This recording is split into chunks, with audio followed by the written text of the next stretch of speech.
Maintenir en vie l'art de l'iconographie chrétienne près de 2000 ans après sa création à Jérusalem. Tel est l'objectif de l'école iconographique de Bethléem, la cité du Christ où les chrétiens sont désormais minoritaires. C'est le reportage de la rédaction.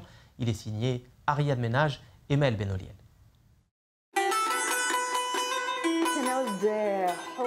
Nous sommes ici dans un hoche, comme on appelle ça en arabe. Les gens vivaient comme ça, une famille entière s'installait dans un hoche et chacun avait sa propre pièce. Nous avons transformé le lieu en centre des icônes.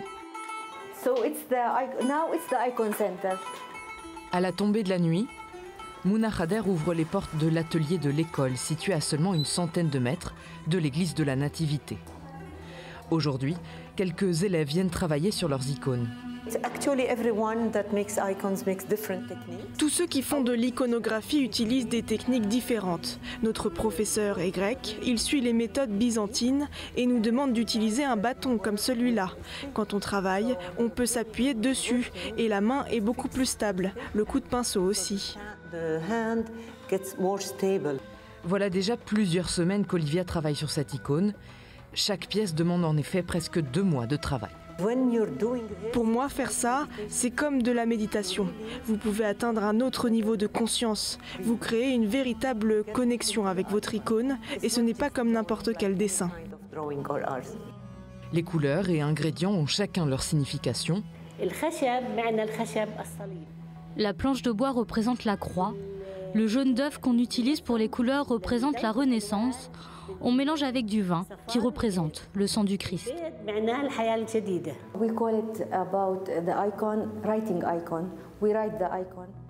Vous savez, on ne peint pas une icône, on dit qu'on l'écrit. En fait, on raconte une histoire, où se trouvait Jésus à tel moment, à tel endroit. Nous appelons ça une porte sur le paradis. On commence à écrire une icône sur une tablette en bois blanche qui représente le paradis.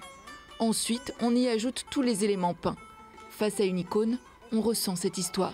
C'est comme lire un livre.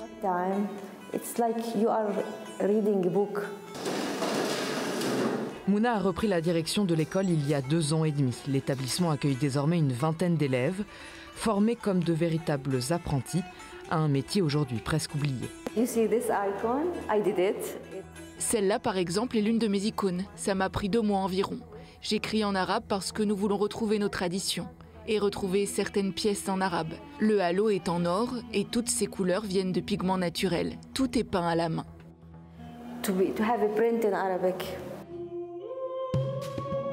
Mouna espère redonner des couleurs à la culture chrétienne palestinienne. De nombreux membres de la communauté ont en effet quitté la ville ces dernières années. Bethléem, à majorité chrétienne il y a un demi-siècle, est aujourd'hui principalement musulmane. Nous essayons de préserver l'héritage culturel chrétien. Nous travaillons pour faire revivre les traditions locales. Nous souhaitons pouvoir vivre de ce travail de peinture d'icônes et pouvoir rester sur notre terre natale. Difficile de vivre de cet art millénaire. Cours de dessin, de céramique et marché de Noël, le centre d'iconographie a dû diversifier ses activités, mais reçoit parfois des commandes d'icônes venues de l'étranger. L'école souffre néanmoins de la fermeture des frontières. Les pèlerins étrangers, élèves de passage, se font de plus en plus rares.